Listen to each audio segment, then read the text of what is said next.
sweet friend, and welcome back to my channel. If this is your first time here, my name is Mariana, and thank you so much for clicking on this video today. Well, it's the new year, so happy new year to you, and let's just chat for just 1 second before we get into cooking.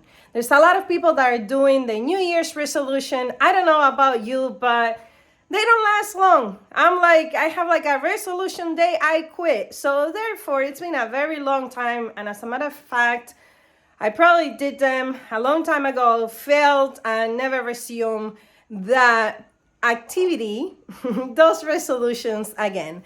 But you know what? I do have an idea. What about if we just make adjustments? Instead of calling them resolutions, let's call them life adjustments. Therefore, if we don't fulfill that adjustment, we don't feel as guilty. We don't torture ourselves for not keeping that standard that we fantasize and put into place. Some of our life, we do these resolutions, most of us, when we are on vacation, when, we're rested, when we're in the hype of the emotion. But then we don't realize that January 2nd hits, that's me right here. I go back to work, full mode, and I don't have time for all this stuff that I sat down and fantasized during my winter break. So that's just personally me. So I'm calling this adjustment. Now, there's some adjustments that are very viral here on YouTube.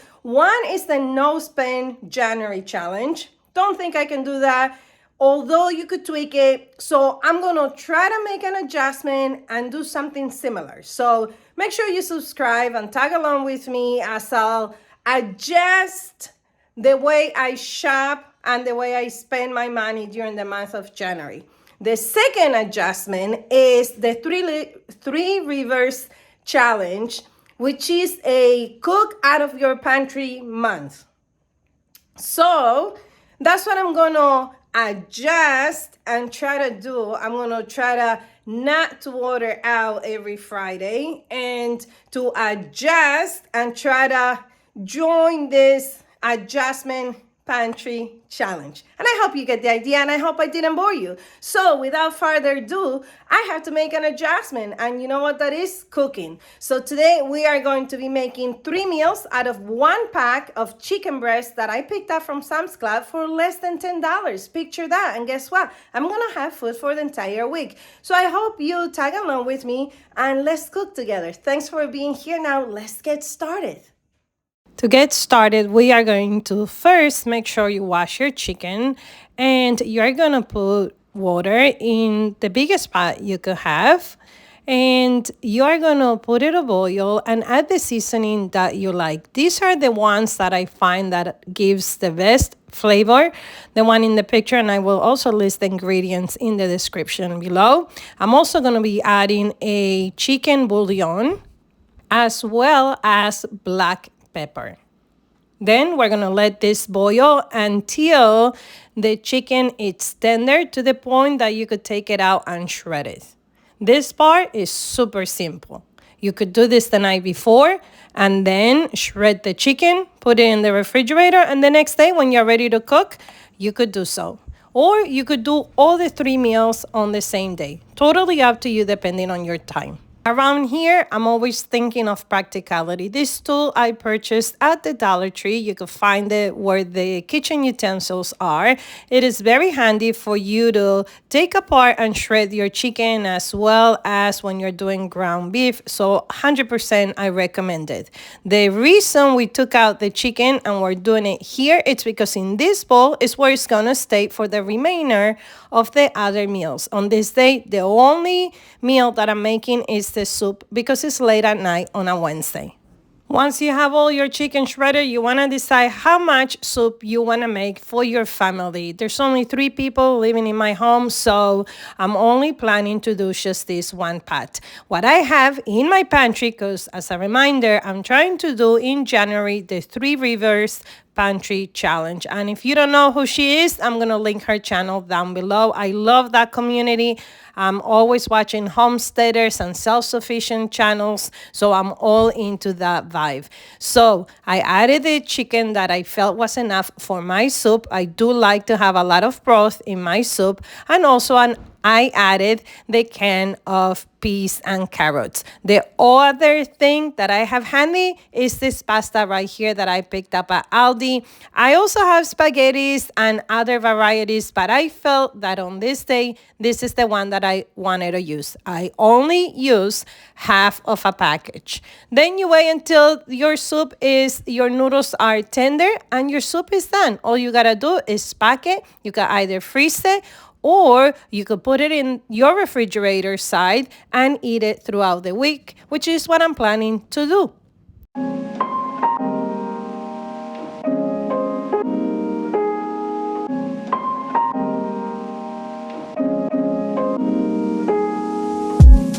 Now that I'm back from work, this is day 2. I am going to take the chicken out of the refrigerator, and you can see it back there in the green container. And I'm prepping myself for the next dish that we're gonna do with the chicken breast. Now, the pack that I purchased from Sam's Club is the Sam's Club brand. It cost $8.98, and it brought about 10 pieces of chicken breast. And believe me, this will feed a troop. That's how much chicken it's in one tray. And I never thought it this way, because usually what we do is we make chicken milanese, and although my dad helps me make about 15 of them, I never thought that I can pull all these meals out of one packet of chicken. So this is very affordable and it's packed with protein. Again, we're looking for practicality, and we're trying not to dirty a lot of dishes. So we're going to toast all these flavors together, and then we're going to get some tortillas that I had in the refrigerator. In my opinion, that's the best place to keep them fresh for a very long time. And we're going to make ourselves, guess what? Chicken enchiladas. The other thing is, I went in my refrigerator and I found the cheese that I had available, and I shredded, and that's the cheese that we're gonna use. We're not going to buy cheddar cheese or what the recipe says. We are going to be, guess what? Pioneers in our own kitchen, trying to use what we have before it goes bad or before we have to go back to the store. So what do you think about this challenge or these ideas? What kind of person are you when it comes to the kitchen? Do you need to follow a recipe? I used to be that type of person for a very, very long time. If it wasn't written in print, I couldn't cook not even white rice. Nowadays, I'm much, much older, so I'm able to wing it a little bit more without actually being so precise in the kitchen.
I sprayed a little bit of avocado oil to the surface of the pan so the enchiladas doesn't stick, and later on the pan it's easier to wash.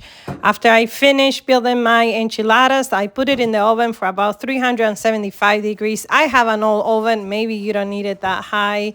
And We ate it and it was delicious. And guess what? I also packed myself enchiladas for tomorrow, Friday. When you're watching this video, that's what I will be eating for lunch.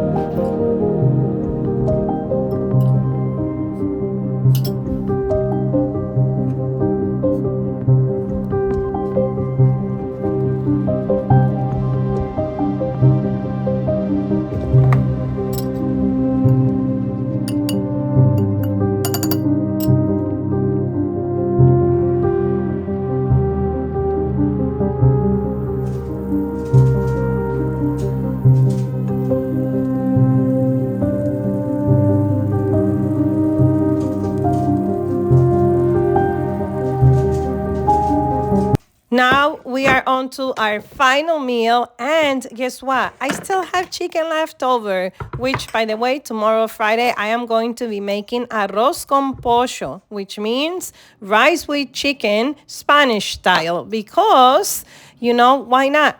I'm not going to throw it out. Or perhaps I even make my dogs homemade food, because every Sunday I actually do cook for our older dog chicken and rice. I forgot to tell you while we were making the enchiladas that the reason that I added coriander, it's because I don't have fresh cilantro. And that's a very good way for you to have the same flavor, or even better, I'm not going to buy fresh produce, at least not yet.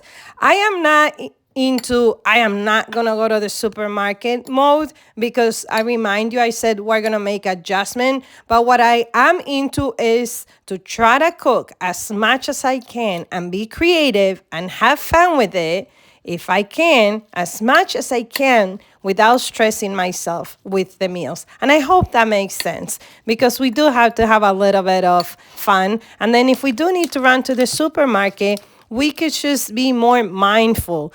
That could be our fallback, right? Be more mindful. Or the other tip that I have for you is that instead of bringing your debit card, just bring almost the exact amount of what you think the items you need is going to cost you. That could be our fallback as well. Let me know what you think. To close the empanada disc, I am going to be using the oldest trick in the world, which is water. I am going to be dumping my finger on water and going around the disc, and then I am going to seal it using my 2 fingers. I hope you like what you're seeing. I hope you're enjoying this type of content. I hope to see you in 2025 every Friday for some sort of cook with me or store shopping with me, like grocery shopping. Let me know what you will be interested in seeing. I want you to teach me and give me ideas. One of my adjustments, my wishes, my desires for 2025 is that every month I try a new recipe, preferably from different parts of the world. Let me know what should I try next. Once you have all your empanadas ready, go ahead, crack another egg, or if you would have preferred to crack your 2 eggs previously and save a little bit for this last step, that would have been cool as well. But crack an egg and make sure that you brush the egg on the surface of the empanada, because while they're baking, that is what's going to give it that extra crunchy and yellowish cover. Crust, not cover, crust. There you go. All right, my friend, I want to thank you so much for tagging along with me during this adjustment January period where we are cooking together. And leave me your comments. Again, I'll remind you, I'm not an expert. I am here to be your friend, keep you company, and hopefully motivate you in one way or another. Until I see you again, I hope that you are reminded that you are the most valuable person right where you are, and that within you resides the power to do great things. I love you. Thanks for being here, and I'll see you in my next video. Bye, friend.